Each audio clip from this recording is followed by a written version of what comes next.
Hey guys, I'm Brittany Hughes, you're watching MRC TV, and this is your reality check. I would like to introduce you to someone that you may not be familiar with. This is 9-year-old Tyshawn Lee.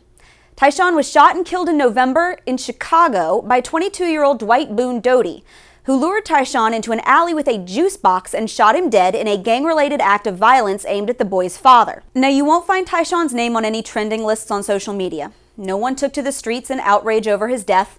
His face didn't make it onto any angry homemade posters. Al Sharpton and Jesse Jackson never showed up to rant about how this little boy's death was just the latest in a long line of senseless black-on-black killings that must be stopped. And primetime media reports of this shooting pretty much stopped at state lines.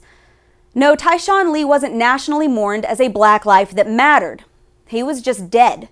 But Tyshawn's death is just the tip of an astronomical iceberg that represents just one city. 3 black kids were shot over the 4th of July weekend in Chicago. Then last Friday, 59-year-old Leander Winford, a black man, was shot and killed while standing on a street corner.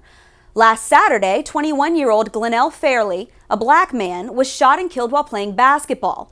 The shooter also hit a 15-year-old kid who lived. Only 43 people were shot last weekend in Chicago, down from the 82 who were shot the weekend before.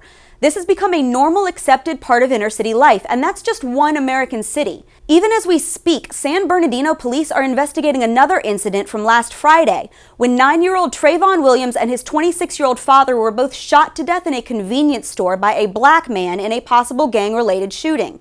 Now, last week, the Black Lives Matter folks lost their minds when 2 black people were killed by cops in 2 separate incidents in Louisiana and Minnesota. Perfectly warranted investigations into both situations are still pending, and hordes of protesters once again took to the streets and screamed that Black Lives Matter. But the question really isn't whether Black Lives matter. The real question is, which Black Lives matter?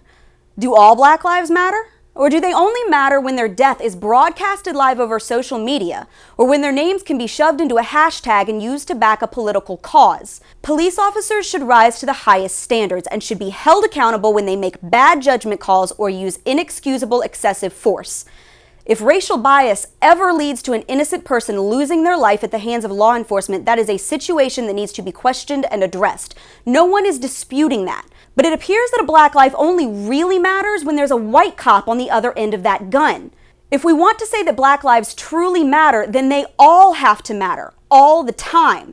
Black people make up 13% of the population, but the CDC reports that 6,400 of them were shot to death in 2013. About 2,000 more black people were killed by firearms that year than white people.